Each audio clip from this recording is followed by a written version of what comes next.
മറ്റൊരു വാർത്തയിലേക്കാണ്. കൊല്ലം ചവറയിലെ കുടിവെള്ള പ്രശ്നത്തിന് പരിഹാരം ആവശ്യപ്പെട്ട് RSPയുടെ നേതൃത്വത്തിൽ പ്രതിഷേധിച്ചു.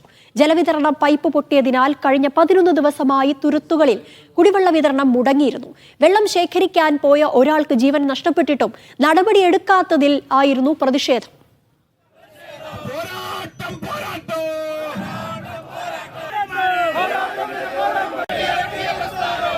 പുത്തൻതുരുത്തുൾപ്പെടെ കോർപ്പറേഷൻ പരിധിയിലെ വിവിധ പ്രദേശങ്ങളിൽ തുടരുന്ന കുടിവെള്ളക്ഷാമത്തിലാണ് പ്രതിഷേധം അണപൊട്ടിയത്. കളക്ടറേറ്റിലേക്ക് മാർച്ച് നടത്തിയ RSP പ്രവർത്തകർ ആനന്ദവല്ലീശ്വരത്ത് റോഡ് ഉപരോധിച്ചു. സംസ്ഥാന സെക്രട്ടറി ഷിബു ബേബി ജോൺ അടക്കമുള്ളവരെ പോലീസ് ബലം പ്രയോഗിച്ച് അറസ്റ്റ് ചെയ്ത് നീക്കി.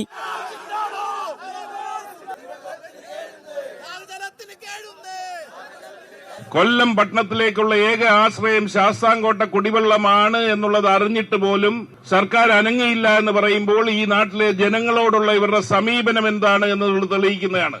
ശാസ്താംകോട്ടയിൽ നിന്ന് കൊല്ലത്തേക്ക് കുടിവെള്ളം എത്തിക്കുന്ന പൈപ്പ് ചവറയ്ക്ക് സമീപം പൊട്ടിയതാണ് കുടിവെള്ളം മുടങ്ങാൻ കാരണം. പുത്തൻതുരുത്തിൽ വള്ളത്തിൽ മറുകരയിലെത്തിയാണ് ജനങ്ങൾ വെള്ളം ശേഖരിക്കുന്നത്. വെള്ളമെടുക്കാൻ പോയ വീട്ടമ്മ കഴിഞ്ഞ ദിവസം വള്ളം മറിഞ്ഞ് മരിച്ചിരുന്നു. അതേസമയം ഇന്ന് അർദ്ധരാത്രിയോടെ ജലവിതരണം പുനഃസ്ഥാപിക്കാനാണ് ശ്രമിക്കുന്നതെന്ന് വാട്ടർ അതോറിറ്റി വ്യക്തമാക്കി. മീഡിയ 1 കൊല്ലം.